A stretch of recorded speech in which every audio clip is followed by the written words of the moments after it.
I have tried so hard. I have crushed my brain. I have pulled my tongue out. But I couldn't come up with one poem name that I learned during the school days.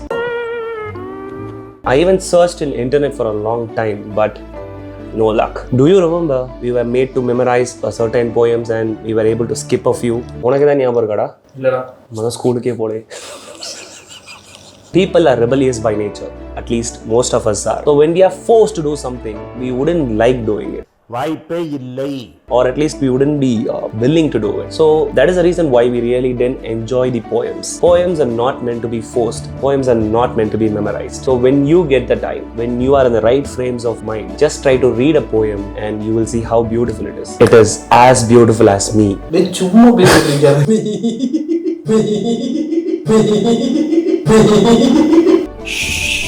Poems are like onions that has several layers into it so that you can dive deeper and deeper and deeper and you can enjoy it. Poem is an art and poems are relaxing. Now you might wonder why I am sucking up to poems all this time.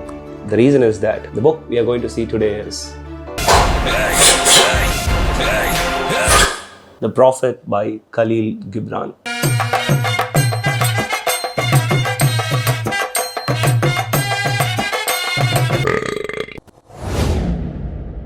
Khalil Gibran has been living in foreign countries for many years and finally he has decided to leave because his ship has arrived. But then the native people surrounded him and they started asking him umpteen questions about different aspects of life.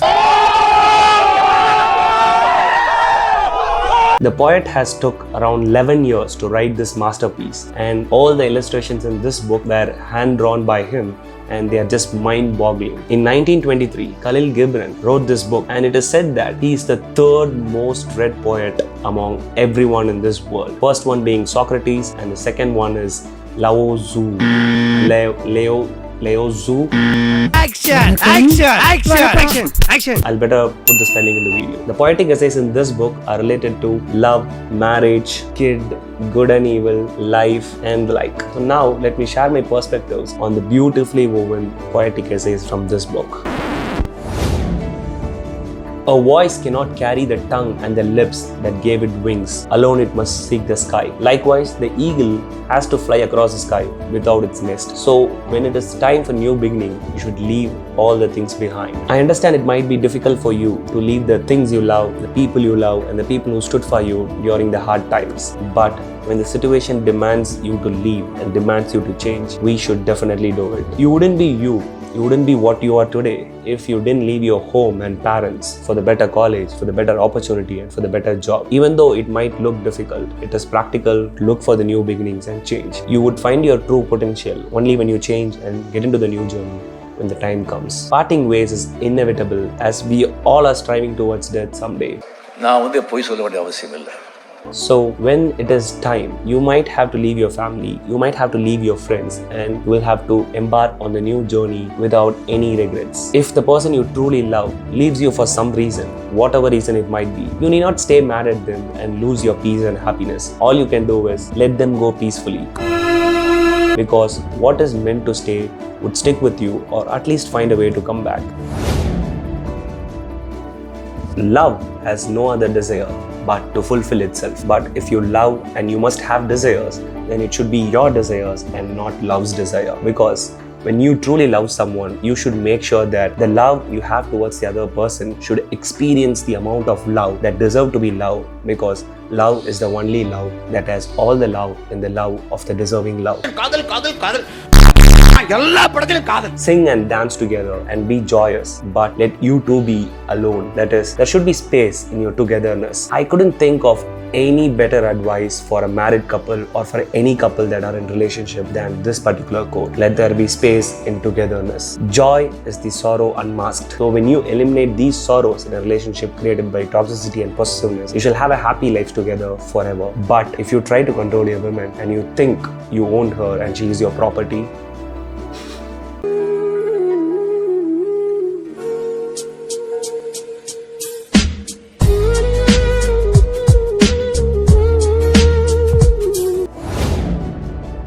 all you have shall someday be given. So you be the giver instead of your inheritors. Even the holiest and purest soul alive in this earth cannot be holier than the goodness in you. And even the most cruel and most evil person alive in this world is not lower than the toxicity in you. So the poet says that you are the God and you are the evil. Wow. If you are wise, or at least if you think you are wise and you have the wisdom, try to give it to the people around you. Not literally the wisdom that you have, but try to make them attain the potential. Just show them the path and then they shall find the truth. To judge someone by their smallest deed, by one bad behavior, is like judging the ocean by the foam on the shore. It's like blaming the climate for its inconsistency. It is completely absurd. You might have done all the good things to some person, that is someone close to you or someone you really care about, but you might have done that one thing, one bad thing unintentionally. But the moment you did that, all they would say is they have found your true nature. So what about the nature that did all the good things? Why isn't that true? Why are you being judged for that one bad behavior? And what happened to all the good things you did?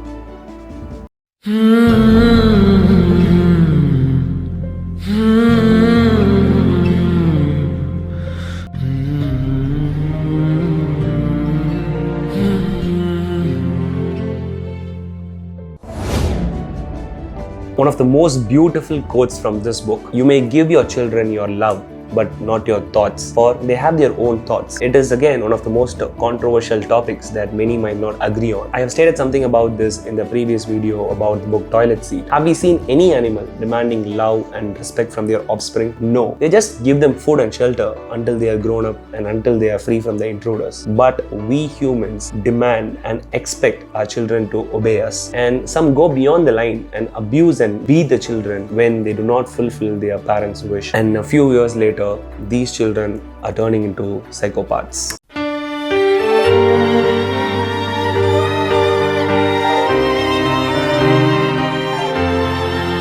We are expected to have the same belief as our parents, and when we find a different path, a different ideology, a different belief, they are not ready to accept us for what we are. Why can't you understand that your son or daughter can have a different belief system or a different ideology and still love you the same, just like they did before? Each one of us, each individual grows under different circumstances. We see different things, we hear different things, we learn different things, and that is why each one has their own perspective and own idea about life. So why do parents get offended when our ideologies doesn't incline with them? Just accept people as they are and love them for what they are and not for their ideologies or beliefs. I am fortunate enough to have had a great childhood with my loving parents. As the quote says, till date, I have got all the unconditional love by my parents and the space and freedom to practice my own thoughts. And we are the last generation who had fun playing in the mud, sand, on the road. And we saw the drastic transition to internet and technology. And we also played the video games and mobile games. So I would humbly say I have had one of the best childhoods ever. But I have also heard some stories where the parents are toxic and the children has lost their entire childhood and traumatized forever. So if you're a toxic parent, just listen. Do not try to control your child. Just give them your love, listen to them and guide them instead of controlling them. Because when the child is traumatized, the child will lose the spirit and joy to live this entire lifespan in this world. Even in the recent Dawn movie, toxicity is being romanticized. In the story, the father is toxic and he has been torturing his son right from the beginning. But right after his death, all the toxicities have been justified in the name of love. No, not at all. It is completely nonsense. Anyone who is watching this video, you could be a parent today or you might become parent one day. So when you become a parent, just remember, give your children your love and not your thoughts.